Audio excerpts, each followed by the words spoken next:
This is Natural Powerlifting Radio.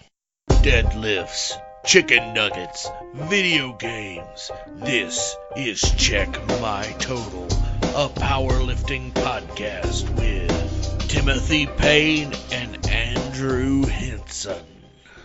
Welcome everybody to another episode.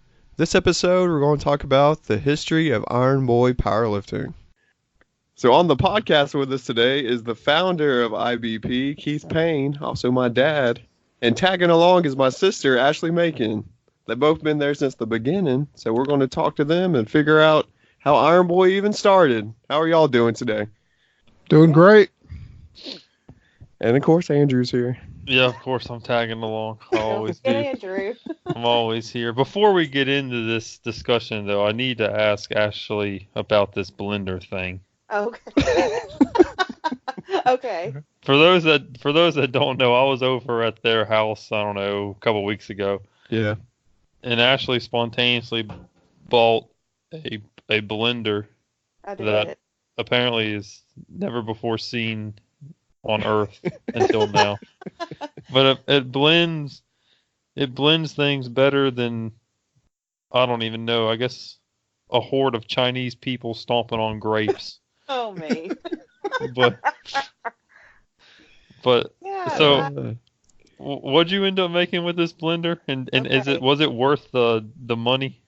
so far it's been worth it. And I'm not the only one who bought one. Actually, Dad and Mom got one too. And they're the ones that prodded me to get one as well. But it's a Vitamix blender. And it's got this motor in it that's like 1,000,000 horsepower or something. I mean, it's really good. And it's got like a fan in it so that the motor doesn't burn out. It keeps it cool. And anyway, it's one of these blenders that goes so fast that if you keep something blending for long enough, it gets hot, like soup or whatever. But when I was visiting Mom and Dad a few weeks ago, we made a smoothie and we put cooked sweet potato, and spinach and frozen berries and all this stuff. And it blended it up and it was so smooth. Mm-hmm. And like usually, like I have a Ninja blender, which I think is probably one of the best you can pick up at Walmart, you know. And that would get it pretty smooth, but it'd still be grainy. Like if you were using berries, like you could still like taste the seeds in your mouth or feel the seeds in your mouth. This thing, you wouldn't even know there was a strawberry in it, other than it just tasted like it. Wow, that's impressive. Yeah, it's so smooth. I've always like tried to force myself into being a smoothie person, but I just couldn't ever get over the texture. And now, like, I like drinking them because it's just like drinking a milkshake or something because it's so creamy. That's what I was just about to say. Yeah. Like the texture, it reminds you of a milkshake from McDonald's or something, how smooth it is. It's crazy. Oh man. Yeah, you might want to think about getting you one. It's awesome. But where's the line at though? Because like if you're making a smoothie, if you keep it in too long, doesn't it become a hot smoothie? Well, I mean, you got to keep something in there for like 5 minutes for it to get hot, like soup. I mean, really, you just watch your blender and you can tell when it's all blended up, you know, it's all smooth looking. It only takes like a minute or less. Man. Mm-hmm. I might need to look into that. Maybe QVC will sponsor this podcast. And... Yeah. There you go. QVC, please sponsor us. Oh, but I guess back to the real thing. So we got Keith, and I guess let's see. One of the things I wanted to ask before we get into when you founded Iron Boy is you've always been into strength. Do you remember the first time you ever went to a gym or did a workout? Well, that's been a long time ago. I didn't start going to gyms till after I was out of college because there just really wasn't a whole lot of places to go to. Yeah. But I started training when I was 11 and 12 years old. I can remember begging my mother to buy me one of these concrete weight sets because I'd been seeing, weightlifting, the Olympics, 1972 Olympics. I can remember watching on television.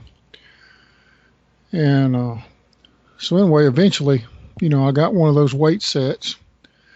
And by that time, like I say, I was probably 12 years old. I was kind of a big kid, so I had to have an additional weight set because, those things weren't but about 110 pounds. And so anyway, I got another weight set and I ended up training in the backyard. I trained just about every day because I didn't know what I was doing.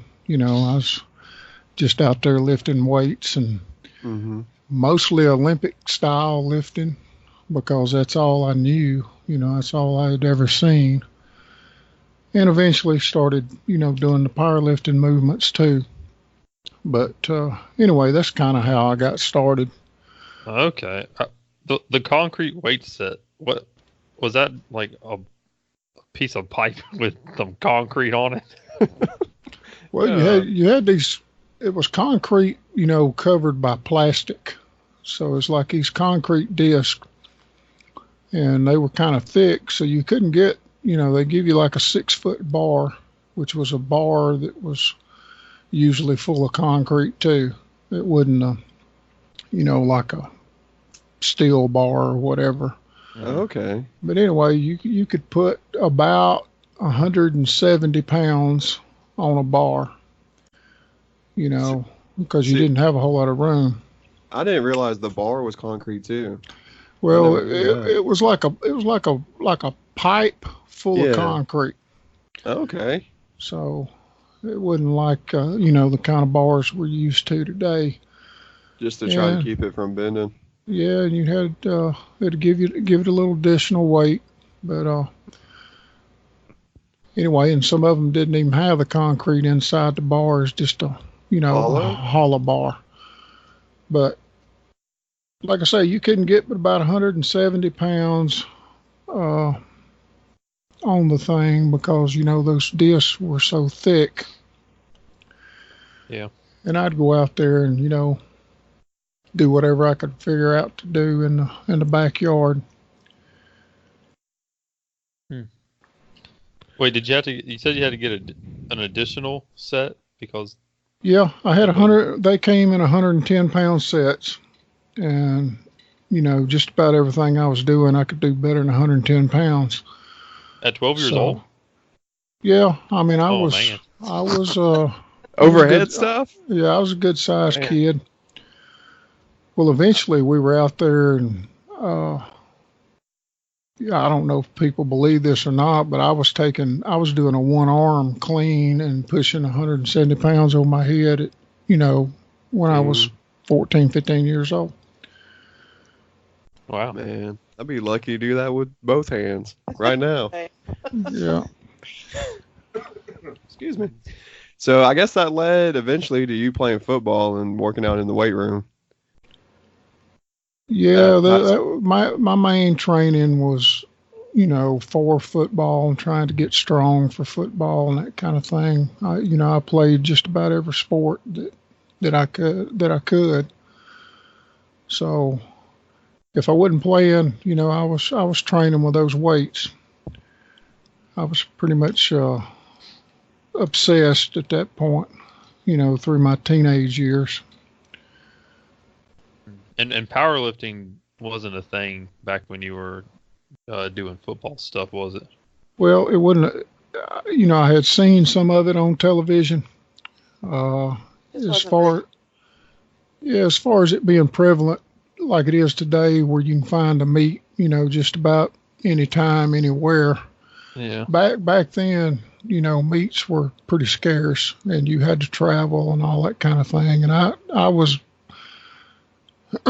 more interested in the football at that time than I was, competitive lifting. Oh, I didn't even know there were meets going on back then. When is the first powerlifting meet? Well, do y'all know? The first powerlifting meets sprung up in the early 60s, I'd say. Oh, okay. And they were kind of an offshoot to, they'd have them, at bodybuilding contests and that type of thing. But I think it was during the 60s that powerlifting really got going. Because Kazmaier was a powerlifter before he started strongman, right? Yeah. Or did he just was. kind of do both at the same time? I think he was. I just remember that picture we used to have up in our gym. Yeah. Was that on TV? Or yeah, there was kind of the first recollection I have was it was a television show called Sports World. It was on NBC. It was kind of like Wide World of Sports, and it would come on like every weekend, and they would have a few clips of powerlifting meets from time to time, and you'd get to see some of that on Sports World. But other than that, magazines was pretty much your only thing you could do to try to keep up with it was through the magazines. Yeah. Was that a picture of him bench pressing? Am I remembering that right? Yeah, I think we had a picture. It was kind of an overhead picture. Of him. He was he did a 661 bench press, in a t-shirt. So that was pretty fair, at that time. That's like 300 kilos or whatever. Jason Champion sent me a video last night of somebody breaking the raw record. Yeah. It was like 736 or something. Mm. Yeah. Big old dude. That's something. Uh-huh. So, you go through high school, you go through college. What got you back into powerlifting? Well, I trained pretty much till I got married, and then Ashley came along, and I, between work and family and all that, I got away from the training for about 7 or 8 years. And what got me back into it is my brother came over to the house one day, and he said, "I'm going to go do this bench press thing." And he said, "Why don't you go with me and lift?" And I said, "Well, I hadn't lifted anything in 7 or 8, 9 years." And anyway, I went ahead and told him I'd go with him. So I spent a couple of months training, and ended up going to Yadkinville. Over at Yadkinville, North Carolina, they had a bench press meet over there, and that kind of got the bug. I got the bug back, and started back training. Of course, I was nearly 40 years old by that time, so me being able to compete with the young guys was pretty much over before I started. But I enjoyed it. Do you know how Jeff even found out about the meet? I think he was living over there. Oh. And the person that put on the meet was the gym owner where he was. So Jeff was in the gym? Yeah. Oh, okay. Yeah. I don't know. I just don't picture him working out for some reason.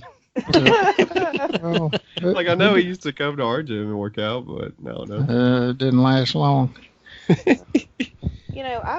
I've got really fond memories of that time because I was kind of me and Dad were like traveling partners going to these little powerlifting competitions and stuff, because at that time Mama worked on Saturdays and Timmy was little. Yeah.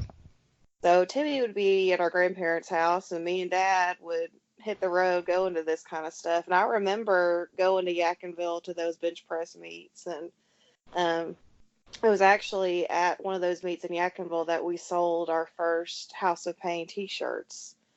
So it was a fun little time, and I'm thankful me and Dad got to have that time together doing that kind of stuff. And I was the professional photographer. I wasn't very good at it. That was also like before the days of digital cameras, so you'd have to go to like the 1 hour photo at Walgreens or whatever, and then hope and pray that I got the picture that I was supposed to get. I love the meme going around Facebook right now. It's a picture of a disposable camera, and the caption is, "Kids will never know taking a million pictures and finding out all of them were worthless." Yeah, Yeah. for real. Yeah. For real. Yeah. Well, you know, a lot of that traveling, you know, we were doing powerlifting meets and stuff. We started one of the first strength websites that there was out on the internet. Right. Yeah. And so we were traveling to all these strongman contests, and powerlifting, anything concerning strength. You know, we'd go to Columbus every year to the Arnold, and you know, we did a lot of traveling during those times, and a lot of that had to do with the website because we were, you know, doing interviews and taking pictures and, Right. you know, doing all that for the website. So how long did it take? So you went to that meet when you were 40-ish. So how Yeah. long did it take from that meet to, like, when did House of Payne start? The gym, or Well, Like, The the website G- was called originally. yeah. Yeah, so that's where House of Pain came from, like Dad just said, where we created that. Well, Dad created that website. It wasn't long after that. Yeah. Remember? well, we started going to these meets because, like I said, when I got the bug, I got it pretty bad, and so we hit pretty much. I don't know. I'm gonna say we went to 7 or 8 meets a year. Whoa. And what led to the well, I guess running Iron Boy and running the meets and stuff came before the gym, but Yep. they were pretty close together. Okay. So when did Uh, Iron Boy officially begin? Well, going to all these meets and stuff, you know, there were some good people, but the meets were not very organized, you know, and we would find ourselves on Sunday afternoon after going to a meet on Saturday. We'd go right back to training on Sunday afternoon, and our training group would be in there after all these meets talking about, you know, this wasn't very great and this was disorganized and such, you know. Yeah. And we'd talk about, you know, what we would do, and we would do it a little better than somebody else might have done it. And that led to, okay, we're just going to run our own meet and see what we can do. And that's pretty much how Iron Boy got started. Is, you know, we decided to run just a bench press meet, and so I don't know. There was a group of us. By that time, we knew, you know, probably a couple of hundred lifters by that time. Mm-hmm.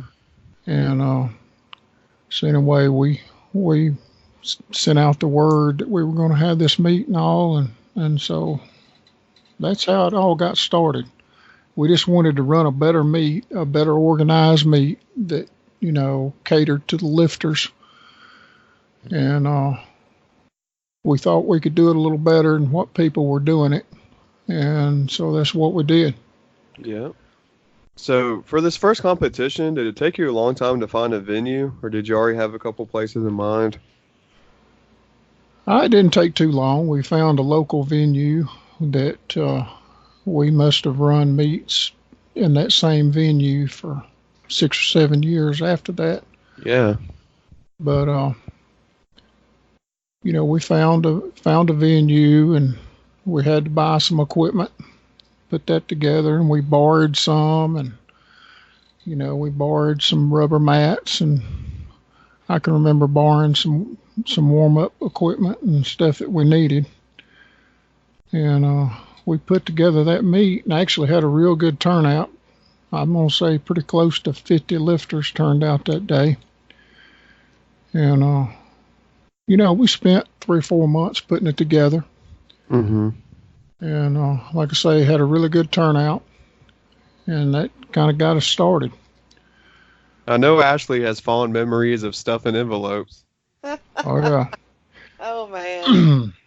That It was was, yeah, that was before the internet was super prevalent. So to get the word out, we would mail out um, registration forms and flyers. So I did. I spent many, many hours folding and stuffing and stamping envelopes and addressing envelopes.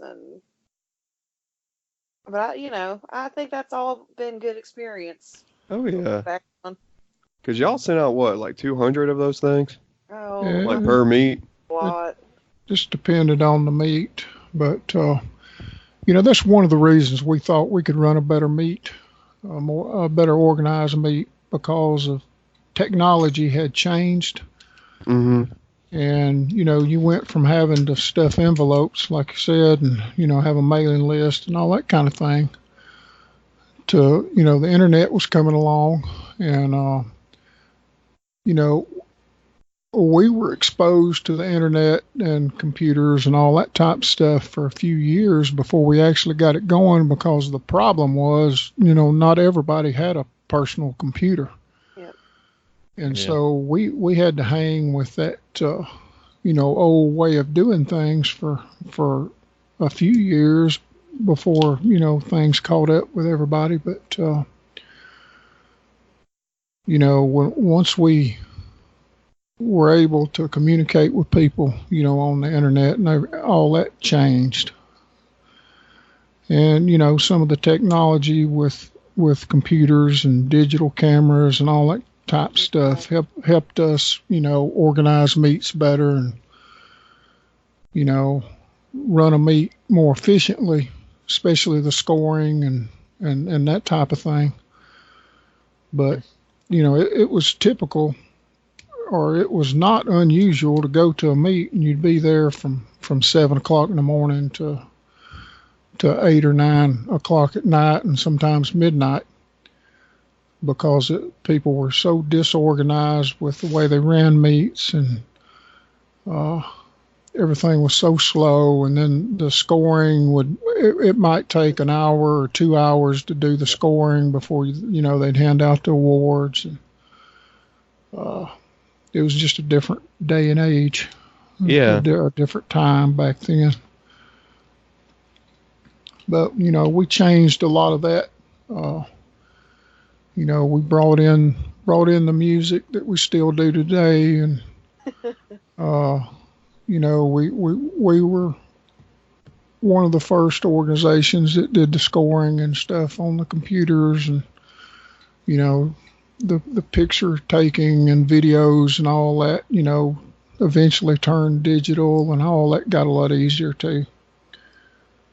You want to talk about the music, Ashley? How we used to do it? I always laugh at this, but I mean, it was the best we could do. We had a 5 CD disc changer, and That was high tech. it was back then for sure. So people would pick out their song, and we would know which CD or whatever it was on, and so it might take a minute, but Dad's right. We were one of the first to do that music, and that was the cool thing, because like Dad said, he set out to do something different than what was already out there. And I feel like he was definitely one of the pioneers in giving these lifters a very good quality experience on the platform and at our meets. And that scoring, y'all, was a huge part of that, because I remember we had a friend who did our scoring our first few meets, and she was good at what she did. It just took a lot of time because she did it by hand and with a calculator, so it would just take a long time. And Dad, made a Excel spreadsheet with all the formulas in it, and so now we can enter in, a number, and it scores everything automatically, and that's just huge. So Dad did a lot of stuff that really improved the powerlifting meet and competition game in our area, especially. Well, I'll tell you, one of the things that prompted that, we held a meet over here in Winston-Salem. It was the second meet that we ever did. So this is January 2002.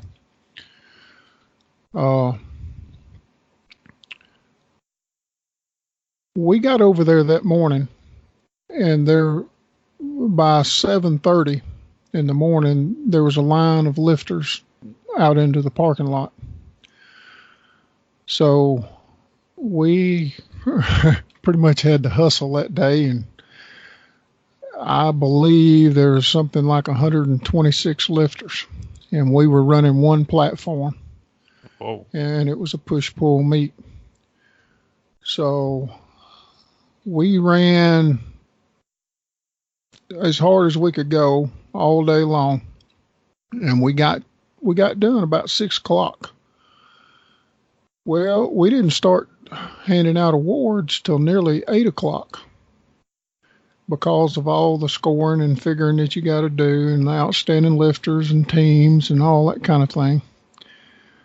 So anyway, we didn't get out of there till nearly 10 o'clock at night. And, I said that night that that's never going to happen again, because I felt awful that all those folks had been there all day long, and the place was so crowded you couldn't turn around. And then to have to stay another 2 hours before we started handing out awards, that was something that we were going to have to change. And so we did. We, went through a couple of meets that, it was kind of hit or miss there for a minute. But anyway, we got that thing down to where we do awards today. It's rarely over 20 minutes before we start handing out awards now. Yeah, that's pretty quick. So that has changed a lot. But Andrew, I wanted to tell you a little story about that first meet. Go for it. It's a little, I don't know, y'all, this is before y'all were, I don't know, probably, I don't know if you remember this or not, but September 11th, 2001, was when the Twin Towers and Pentagon and all that was bombed, or right. planes blew it up or whatever. That happened 3 or 4 days before that first meet. Yep. That we ran in September 2011. Wow. So it's coming up on what, 18 years. We're finishing up 18 years of Iron Boy. But that week, the country was in an uproar. I mean, it was something. Everything was going on, and all the other sports, and people were shutting down events right and left. The NFL and baseball, it shut down for a time period, and here we are, we're fixing to run this first meet, and we don't know what to do. Yeah. So we finally came to the conclusion that we'd go ahead and run the meet. But we didn't know if anybody would show up. We didn't know what was going to happen. But that is one of the things that made that first meet a little bit more interesting than what it would have been. But anyway, we had to meet, and it turned out real good. And I bet people were fired up the bench press. Well, I tell you, there was a lot of an emotional kind of thing going on in the whole country. Yeah. And, people didn't know if we were fixing to go to war, or, for a day or two, they're still trying to figure out who did all that. And it was I don't know, it was a time period there for a few days that you'll never forget. And, like I say, we had that meet right in that little window there that made it unforgettable. Wow. Do you remember how many lifters we had? It was close to 50. I'm going to say 48, 49 lifters. Okay. That's pretty good. Oh, yeah. First meet. Yeah. Yeah, and man, that's crazy. I guess that's one way to memorize when your first meet was. Yeah.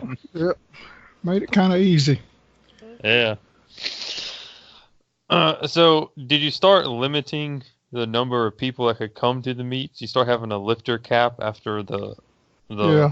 second one with 100-some people. Yeah, we had to. And, you know, we got to where we ran two platforms for a while.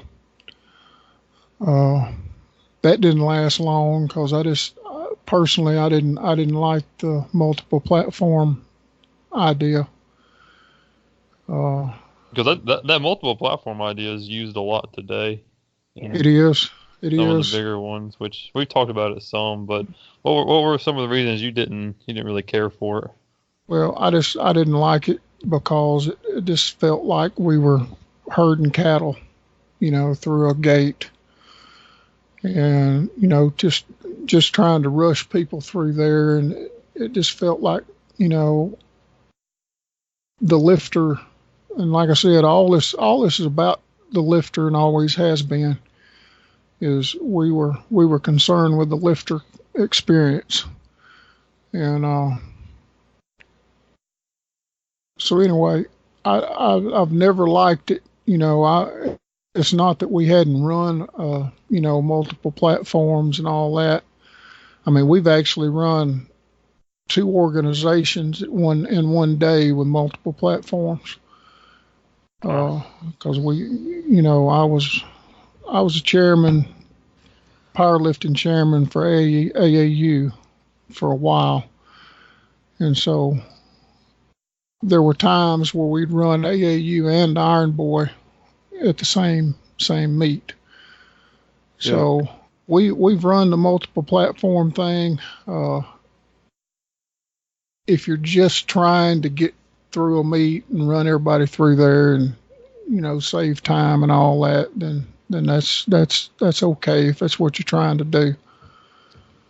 But I've just never been a big fan of the multiple platform deal. I remember we used to, a couple of these meets where we had over 100 people, we would have like a morning session and an afternoon session. Yep. Like before we even started doing multiple platforms. Yep. That's one thing that we did that I don't think a whole lot of other organizations have done is, you know, when we had to do that, like you said, we'd run a morning session, we'd stop, give out awards, and let those people go, and the spectators and all that could leave, and then we'd start over. And so it would be like running 2 meets in one day. But, you know, the lifters didn't have to stay there all day long. You know, they didn't have to stay there 14 hours if they didn't want to. And the spectators could leave after they, you know, saw their folks, you know, lift or whatever. Yeah. So, yeah. Because if you're a lifter and you've been doing all this training and like it's time for you to show, but you know, if it's 2 platforms or more, you know, your attention's kind of split, and you know, you might just be lifting for the judges. Yeah, well, that's the way it feels. Yeah, I don't like it. I'm not saying, you know, we won't do it again if we have to, but you know, we pretty much have set our thing up where we'll end up turning lifters away, just not to have to run the multiple platform deal. Yeah. And even to this day, you know, speaking, you know, for the lifter, I guess Iron Boy's the only federation that allows you to play your own music. Like you get to choose your music. I haven't heard of any other people doing that. I don't think it's that way anymore. I hadn't been to 100% raw meat in years, but I know uh, Paul Bossy adopted the music deal. I don't know if they do the same thing now or not. Years ago they did. When we did the two platforms, it was staggered, right? Yeah. Like they weren't going at the same time, so it still kind of felt like you were lifting on like just one platform. Oh, it was staggered. Oh, Yeah. I went to one meet where it wasn't staggered. It was kind of weird. Well, most every meet I've ever been to that's been multiple platform, they're just running people through there. Yeah. Hard as they can go. When we did it, we actually staggered it where there was only one person lifting at a time, which that took a little bit more time to do it that way, but at least we paid attention to who was lifting. And you know, that's basically all you can ask for if you're doing it that way. Because y'all bringing up the music reminded me of that, because I'm pretty sure everybody still had their own song that day. That's Because it right. wasn't, playing over top of another announcer. I was in college during the multi-platform days, so I didn't even get to witness that. Makes me sad. Yeah. I was there. I guess, Timmy, you've been at every single one. I feel like I missed one for like a Halloween party one time. Okay. Oh man, you went trick or treating? Oh, Timmy, Yeah, you're going to tell that on a podcast? Yeah, I did, but I think that's the only one I've missed. Oh man, you went trick or treating that's instead pretty of good. lifting. Yep. I don't blame you. Well, Timmy, back in the day when we first started running, like I said, he was young, so Yeah. he'd just be running around doing whatever. I mean, he'd be like, "Where's Timmy?" I don't know. Well, I remember getting lectured a lot because one of the places we ran at was like a rec center. So everybody would be working and trying to set the platform up, and I'd be in there shooting basketball, hitting the rim, and the ball be rolling across the floor, messing everybody up. Oh So, man. yeah, I would just go in there and basically play until it was time to lift. Time to go. Well, and then time to go. Well, yeah. Yeah. Those were the days. I was fairly young when I had to work the admissions table, like when people came in. Oh, the Spectator fees and all that mess. yeah.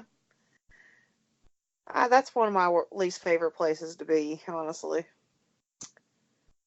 But I did it. Yeah, you got to sit facing a door, and you can't really, can't really see anything that's going on. Mm-hmm. I've done that. I've sold T-shirts. At one time, we were selling photos. Yeah. Right after we got that digital camera, we would download them on a computer, and people could buy photos, and we would print them on the spot. So that was a neat thing we did for a while. We did a lot of stuff like that. That was, just stuff other people weren't doing or weren't even thinking to do. Yeah. We, just to give more detail to what Ashley was talking about, we would have like 4 memory cards to this digital camera. Yeah. And after every flight, we would have a runner take the memory cards to the concession, or not concession, but I guess concession stands, but yeah, photo stand. So you could access your pictures pretty much right as soon as you got off the platform. And we'd print them off there for you. And I think we even had a template that make it look like you were on a magazine. Yeah, that was so cool. It was pretty neat. But yeah, the technology has changed a lot of that. People with cell phones with cameras on them, that's really just not a need anymore. But back then it was pretty cool for someone to step off the platform and be able to have a picture right then and there. Yeah, another difference is the bar load, like how we have a projector that shows, I was about to say that. yeah, that shows the lifter, and then it has, the weight that's on the bar and what Hmm. attempt it is and all that kind of stuff that you put on a projector. Well, back in the day, Ashley had to sit either behind the We platform or sometimes we'd have a well we stage. yeah, we had a flip chart. So it was Hmm. like three big old numbers, and I remember a few times I had like a headset that was like a Yeah. walkie-talkie, and someone at the scores table would tell me what it was, and I would flip the chart. Actually, I remember me and my friend Jennifer did that a few times, and I mean, I learned a lot through Iron Boy and all the different jobs that Dad had me do, because a lot of it is about paying attention to details. And like Dad said earlier, this has always been about providing just a good quality experience for our lifters. I mean, that's what they're paying for. And as an adult now, and I go not even to powerlifting events, but just events in general, and a lot of people were never taught to pay attention to the details, and that's where it's at. That's where you make a difference, is just paying attention to those little things about different people. And I'm thankful for that experience and all the different odd little jobs I did in Iron Boy, from printing off photos to flipping a weight chart. It's all been good. Well, you're also learning how to work with people and, you know, Oh yeah, communicate and right. customer service kind of in a Oh way because everything's for the yeah, lifter. customer service, all of it is. But yeah, just people skills. Right. So And I'm an introvert at heart, so it was good for me to be put in situations to build those kind of skills, because I needed it. me too. Well, the whole thing, to get back to the powerlifting part of it, Hmm. and what we were looking for as lifters, and Rob will say this quite a bit when we do a lifters meeting. We're lifters first, Mm-hmm. and so what we're trying to do is provide an environment where the lifter has what they need to come to a facility, to a meet, and consistency is the first thing that they realize if they come, to 4 or 5 meets. What you're going to figure out real quick is we're pretty much consistent with everything we do. Yeah. And to me, when I was a lifter, when I went to a meet, I wanted to know, what kind of equipment I was going to be using. I wanted the judging to be not just fair, but be, consistent from one Right. meet to the next.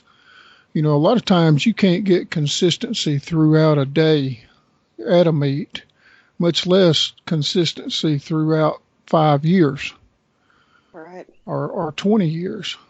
Yeah. So, to me, that's what I was looking for, because I'm coming to the meet to test what I can do. And the only way I can figure out did I improve or not improve is if the variables are pretty much consistent with the last time I lifted. Right. So that's what we tried to provide. That's what we try to provide to this day is, a consistent environment for the lifter, you know, and, I think what separates what we do is, you know, it's always been about family. So we've got our immediate family that has been, conducting these things since day one. But we've also got our lifter family, Yes. and it's always been about family. Family values. We don't put up with a whole lot of cussing and yelling and hollering. We don't put up with, some of the other stuff that you might see somewhere else. Uh, And we've always catered and understood, the importance of having, an environment where kids and family could show up. I wanted to run a meet where my mother and father could be there, where my young kids could be there. Provide that kind of environment as well as providing a good lifting environment. So anyway, in a nutshell, that's what it's been about, is trying to provide a consistent, environment for the lifters and the spectators. I agree. I do want to give a little shout out to Uncle Tom, Dad's brother. He's helped Dad build Iron Boy up in different ways. I mean, he's a really good carpenter, so he's built platforms and all sorts of things for us throughout the years. Light boxes. I mean, he really has a talent for that. And so he has definitely helped up the quality of Iron Boy throughout the years, throughout his talents. And of course, Mama, she's our registration queen. She does all that, does all the registration and the cards, takes people's money when they come in and make sure that she's got everything right. So she's always done a good job with that too. Yeah. So And y'all will see them at the meets. I left them out. Do what? Yeah. I said, and everybody will still be seeing them at the meets. Like Ashley said, Mom's still doing registration and Uncle Tom works the music. He does. Yes. He the IBP DJ. There you go. We need to give him a hat that says gangsta. We should get him a hat or a t-shirt that says that. Except he uses a laptop, not a 5-disc changer. That's all right. It's a modern DJ. Well, I tell you what, it's always been about the people. Yes. And almost every event that we've ever run, this has happened multiple times where people will come by the scores table or whatever and, compliment us on the organization of the meet or whatnot. And my answer has been and always will be, we've got a lot of good people. And that's how it happens. And how we've been able to stay consistent with what we do is we've got several people that have been with us for years and volunteered their time and effort and hard work, labor to this Iron Boy thing. And, without those people, there wouldn't be an Iron Boy. So, y'all know who you are. I'm not going to start naming names, but y'all know who you are, and I appreciate everything you do. That's right. We got some good ones. And I guess if we treated them bad, they wouldn't be around anymore. Also true. Well, I'll tell you this, to get back to consistency and judging, is one of the things that we saw in the early days, back in the day of, yesteryear. It was not uncommon to go to a meet and watch the meet director pull people out of the seats, spectators, and put them in judges' chairs. Wow. Oh, man. I mean, it was not uncommon to go to meets where, one meet you would have some kind of old Olympic bar to lift with. Next meet you may have a Texas Power bar. The next meet you may have an Avanco bar. You didn't know? All the same organization. Yeah, same organization, same people. And there was a lot of traveling road shows. That's what I used to call them back in the day, that, they'd come through town and they were like the circus or something. Yeah. Where you just didn't know what you were going to get till you got there. And like I say, that didn't bother me from a competitive standpoint, because everybody had to use the same equipment. So that wasn't a problem at all. The problem was, like a lot of other folks, I was there to test myself against what I did last time. And so I couldn't compare if you went to a meet and they had a deadlift bar that I was going to get an extra 40 pounds out of. And then the next meet you had a Texas Power Bar where you're not going to get that whip in the bar and you're not going to get those extra pounds. I can't compare, whether or not I made any improvement or not. Exactly.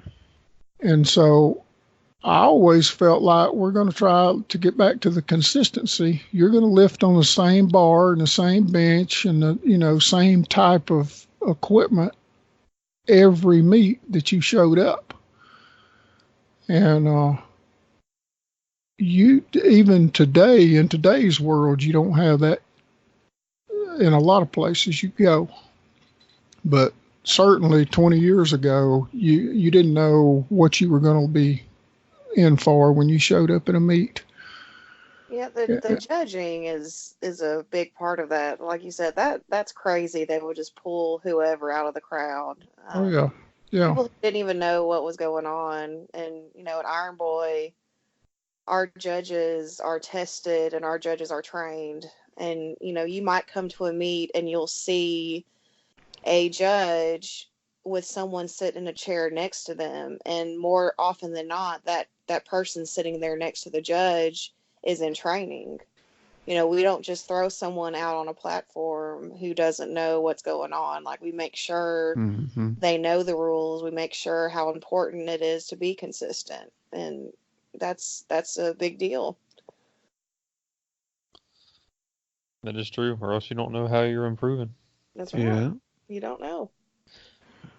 Well, what was... Oh, no, go ahead. Go ahead. Oh, I was going to get into how Iron Boy became drug free and had a shift. That's a good question. That's another podcast. If you've got an This hour, might be a 3-part. I'll try to boil it down for you. All right. This workout group I was speaking about earlier, we decided at some point to go ahead and open our own place up. And you were in a garage. Yeah, we were lifting in a basement garage. And we, we had people coming in and our group was getting bigger. And, we wanted to spread out and be able to do more things. Anyway, we went and got a building, opened a gym. And how many meets did we have with Iron Boy before you opened the gym? I'm going to say 4 or 5. Okay. Anyway, this gym was a powerlifting gym, which made it uncommon. And so we really didn't have any members that were into fitness or whatever people are into. It was all about powerlifting. Mm-hmm. After a few months, some of the powerlifters in the area, caught wind of what we were doing and all. And so we had an influx of members that were not drug-free.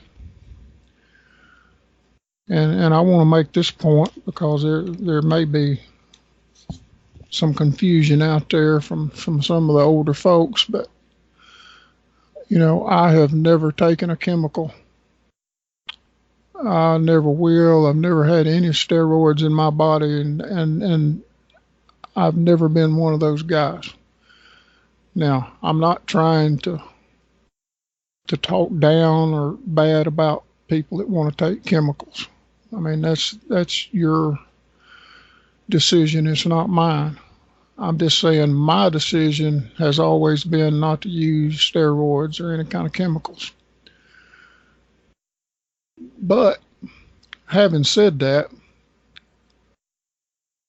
I probably was a little naive at the point of us opening the gym and stuff, because I felt like, you've got people that use steroids, you've got people that don't, and I was able to manage that at the gym because we had different groups that worked out with each other, and we scheduled workouts amongst those groups. And so the two different groups lifted at different times, so it really wasn't a problem.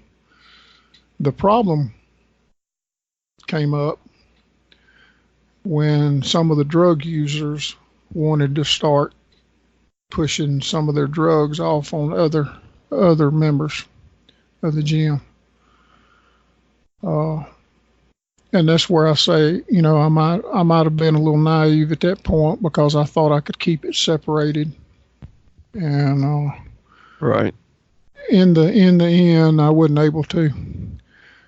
And I'm chopping through a lot of this. I know it's a little hard to keep up with, but I'm leaving out a lot of the story. But what it came down to is we were not drug testing at the Iron Boy, and so we had people that were on drugs and people that were not on drugs lifting at the same meets. It's just not fair. And so what it came down to, Andrew, here's the main thing. I came to an understanding with myself that even though I didn't take the drugs, I didn't use steroids, I didn't promote steroids, I didn't want anything to do with them.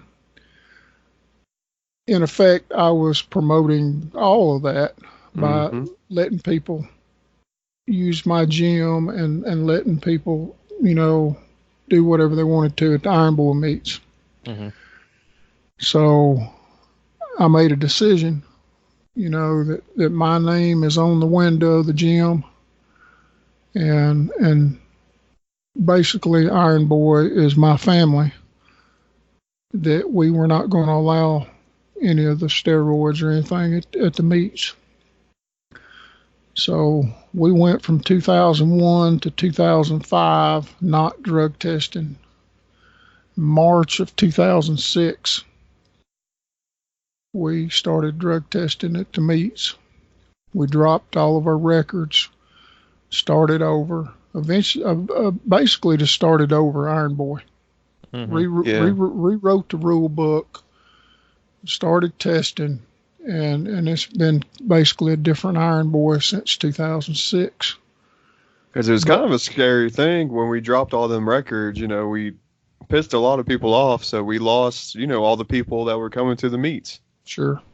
Yeah, so you almost had to reset your fan base. Yeah. Yeah, but it didn't take long till we were right back. Where it didn't take a year till we were, right back where we were. We just had different folks. Yeah. And we were a lot happier with that. Yeah. And that reflects, our value system, today, where, everything we were doing back in that day and time didn't necessarily reflect our value system. So, to say all that, I mean, I'm not trying to, like I say, I'm not trying to bash people that want to do the steroids and the drugs and everything else. That's your decision, and it's not, like I say, it's not mine. And I'm not here to be bashing folks that, want to do something different from what I do. I'm just saying, Iron Boy is not about that stuff. And I ended up closing the gym, at that same time. Mm-hmm. We just walked off from the gym, sold it out, and left that situation too. But it just boils down to a personal preference. And, I didn't want, I've told people, and like I said a while ago, I didn't want my family having to go up in a place every day and have to deal with the situations that you have to deal with when you've got folks taking drugs. Yeah. True. And then that's how the drug free started. 2006 and on. I can't believe it's been that long. Yeah. 13 years. Yep. That's crazy. Well, it's been a really good combination here in North Carolina because you have a few organizations that's come and gone that do kind of promote the drug use by not testing. And, I've always felt fortunate that those organizations, are doing business in North Carolina because it gives, it's another outlet for lifters that, decide to go that way. So, contrary to what some people think, we're not all about trying to bash other organizations or their ways, because they actually provide the outlet needed for folks to go that direction. Yeah. So it all works out fine as far as I'm concerned. Oh yeah. Well, Less people we got drug test. that's right. You got to pee in the cup. Yeah. Well, you got any other questions, Mr. Andrew? Well, I guess we should just cut this one here. We can have another podcast later on. Okay. About some other ones. Well, unless anyone else has anything. But I think that was a pretty good summary of how Iron Boy started. I think in one podcast I like to talk more about the House of Payne and all that stuff and how you ran that and all these people you had coming to you. And just some questions about that. Then I don't know. Then we'll probably get your outlook on some training today versus training back then, things like that. Like to do a podcast about that too. That'd be fun. I appreciate y'all having me today. I look forward to listening to y'all every week. I hadn't been able to do a whole lot of podcasting lately because of my health, but I hope to get back into it. This is not exactly my bag, but it's fun. Yeah. But anyway, I appreciate y'all having me today. Well, you're the one that gave us the idea. Yep. Yeah. That's another fun fact. Check my total. Dad came up with that name. True. It's all fun, ain't it? Yeah, he came up with the idea. I think I said something about checking my total when a cop got pulled over or something. Yeah. And then it spawned off this podcast name. Well, you gonna break it down, Andrew? Yeah, I'll break it down. Like every episode, we have to end with a bang. Ladies and gentlemen, buckle up. Iron Boy was founded just like America was founded. For the people, by the people, for the lifter, for the lifter. Iron Boy is meant for the lifters as America is meant for the people. A constitution written in blood to keep men and women happy lifting weights. To make the world a place where freedom reigns and lifting will always remain. The barbell and a man and woman lifting their hearts out. Or it's 2019, so whatever's in between that. Lizard people be coming to Iron Boy. I don't even know these days. But, ladies and gentlemen, one of the best federations for the family atmosphere, family values. They allow chicken nuggets at every competition. You bring your own nugs, bring your own dipping sauce, hit the elite totals, grind every single day.